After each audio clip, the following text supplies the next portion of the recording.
Hi, in this video I'm going to talk to you about the Nikon Z50. The Nikon Z50 is the first camera in the Z series range of cameras that uses an APS-C sized sensor. This means that the camera body itself can be much smaller and lighter, but you still get great picture quality and you still get all the normal use of all of the Nikon Z series lenses, or with the FTZ adapter with the Nikon F-mount lenses. Because it's an APS-C size sensor, the Z50 is classed as a Nikon DX camera. DX is the term that Nikon used to refer to their APS-C sized sensors. That means that there are going to be specific DX lenses in the Z mount range, and there'll also be specific DX lenses in the F mount range.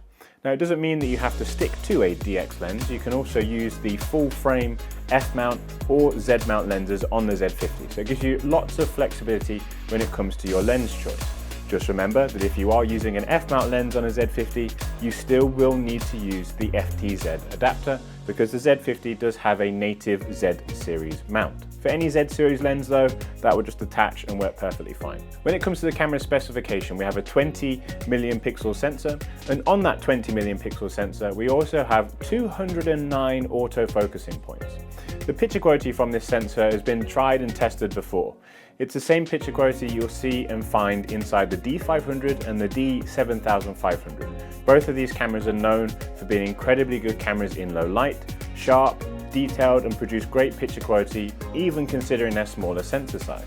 So the Z50 allows you to have something that's really small and lightweight, and in some cases fits in a pocket, but yet you still get great picture quality from that sensor that's inside the camera. Those 209 autofocusing points will allow you to use things like face tracking, eye detect, and it can also detect animals' eyes and faces, and this is where you'll be shooting things like cats, dogs, pets, and stuff like that.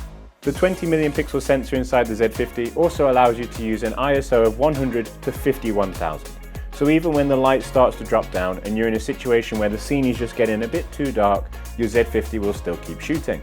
This means that when you are using a higher ISO, the level of noise just isn't as high as you would expect from similar cameras of its price point. It's going to give you a really nice picture quality even at those higher ISOs.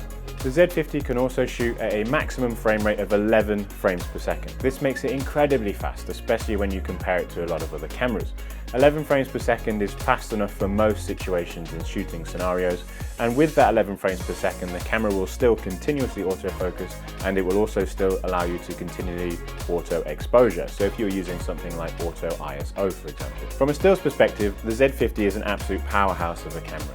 It combines the best in terms of high ISO performance, but yet still allowing you to have that smaller size sensor for the small size body. But the Z50 doesn't just perform well in stills photography, it also performs really well when it comes to video. The Z50 can shoot at 4K at 30 frames per second using the entire width of the sensor, meaning that you don't have to crop into the sensor. It means you can still get really nice wide angle shots whilst recording in 4K at 30 frames per second. It can also record at full HD at 120 frames per second for some really nice smooth slow motion shots, particularly useful if you're recording some B-roll or just some general slow motion video. In all of those modes, the camera produces wonderfully fast, accurate autofocus. You can still track faces to follow people around a video, and you can even track subjects as well if you want to whilst your video is recording. The screen on the Z50 is a very similar flip out screen to what you've seen in a Z6 or a Z7, but with one extra added feature. The screen itself will actually flip all the way down and around, so that if you want to record yourself talking to camera, you can still see the frame of your shot, you can still see where the camera's focusing, your camera settings and so on. They're there right in front of you, and you can make sure that you're getting the correct frame as you're recording. Now, who's the Z50 for? And from my point of view, I think there's two main categories of photographers that are interested in the Z50. First, you might already own a full frame Z6 or Z7 or Z5, and you want something just a little bit smaller and lighter as a second body, and you want to make use of your existing Z series lenses. That's where the Z50 comes in.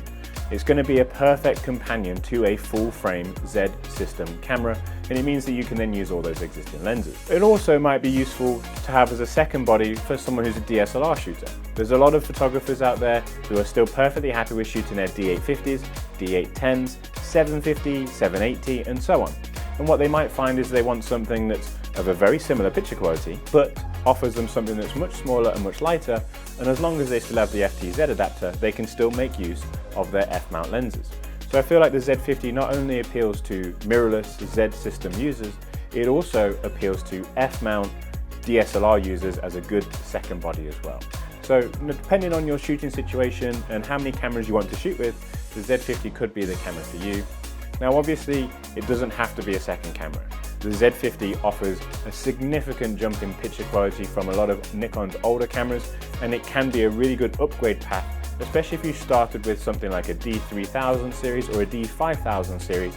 The Z50 is a great upgrade into mirrorless systems and into the Z series system as well. So the Z50 could easily be your main camera, and it offers you great performance in stills and also great performance in video. I hope this quick overview video of the Z50 has been useful. If you do have any questions, then please do let us know.